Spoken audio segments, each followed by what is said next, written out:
Jadi jangan tanya gajimu itu berapa. Tapi beritahukan saya kalau ada orang jual tanah atau jual ternak di desa Mumura, beritahu saya. Jadi saya ngitung sendiri, saya kompensasikan sendiri. Sekarang mereka punya tanah banyak, punya sawah, punya sapi, punya kambing di desa. Dan lewat mereka ada banyak orang yang percaya Tuhan Yesus. Setelah sekian tahun tinggal dengan saya, cukup lama, sampai dia punya cucu sekarang. Anak pertamanya yang dulu ikut saya 3 bulan sudah menikah, punya cucu. Dia sudah punya anak 3. Ya, dari pertama nggak ikut dari rumah saya, kedua dari rumah saya, ketiga dari rumah saya. Soalnya suatu hari mereka bisa kredit rumah. Saya bangga sekali. Saya beri uang DP-nya. Itu hak mereka. Yang saya kaget, baru 2 minggu pindah ke rumah baru. Dia telepon saya. Sampai hari ini dia masih manggil saya Tuan. Pada saat itu enak dia manggil Tuan. Suruh ganti nggak Tuan saja. Ya sudah. Panggil istri saya, mereka manggil Noni. Tuan, ada orang titip anak hamil. Mamanya kerja di Taiwan, papanya kerja di Malaysia. Ini Islam. Loh, kamu dapat dari mana? Tetangga yang nitipi. Nah, terus hamilnya bagaimana? Nggak tahu, masih anak SMA. Ya sudah. Saudara, 2 bulan lalu anak itu melahirkan. Nggak ada ayahnya. Yang saya menangis, istri saya menangis. Bayi itu diadopsi mereka jadi anak keempat. Dan anak Islam mama yang masih muda ini tinggal di rumah mereka, yang rumah baru. Saya nggak nyambung. Terus istri saya tanya, loh, kamu baru pindah, belum mapan semuanya.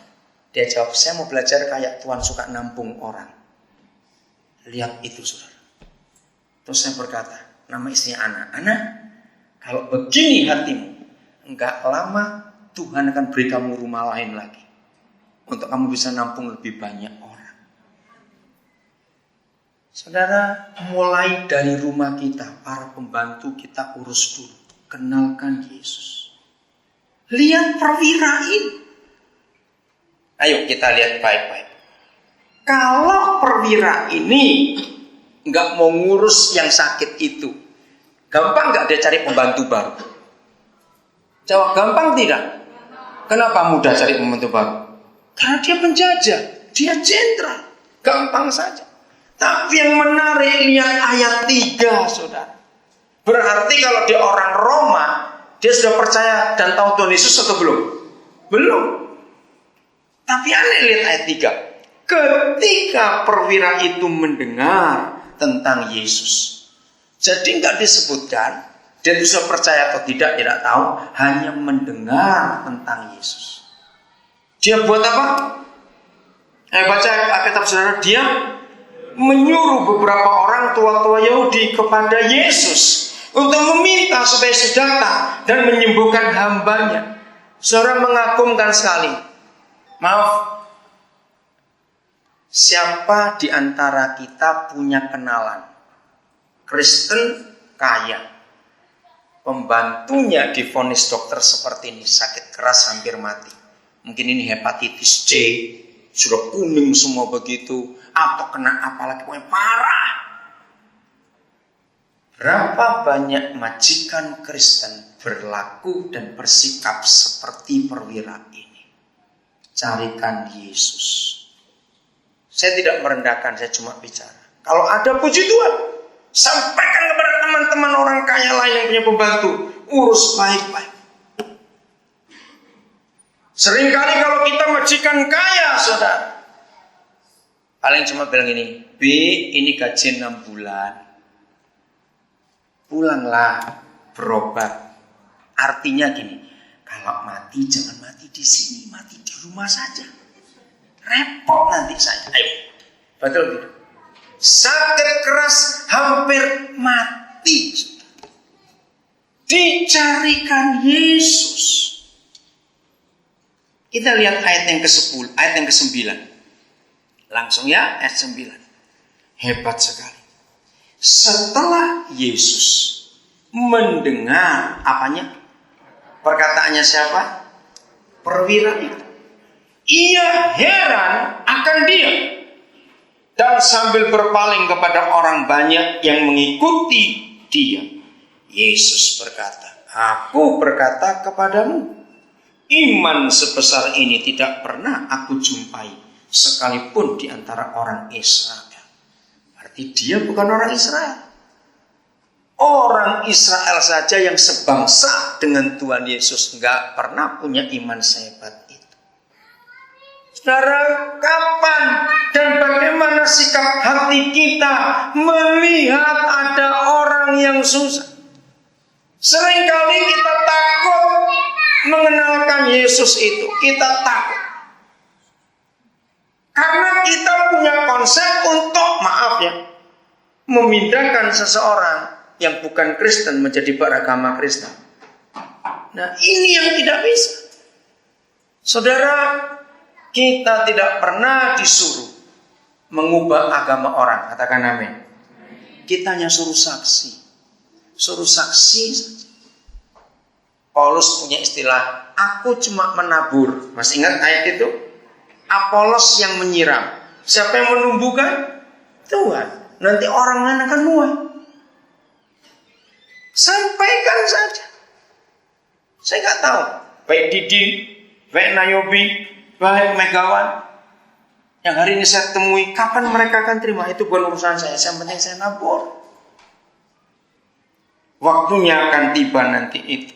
Nah, teman-temanmu, adik-adik yang sekolah, yang kuliah, yang karyawan, karyawati sebuah perusahaan, sebuah kantor, saudara pimpinan-pimpinan, manajer dari satu perusahaan, atau saudara direkturnya atau direktur utamanya, jadikan semua orang di sekitar kita adalah sasaran untuk kita berkati dengan kasih Yesus.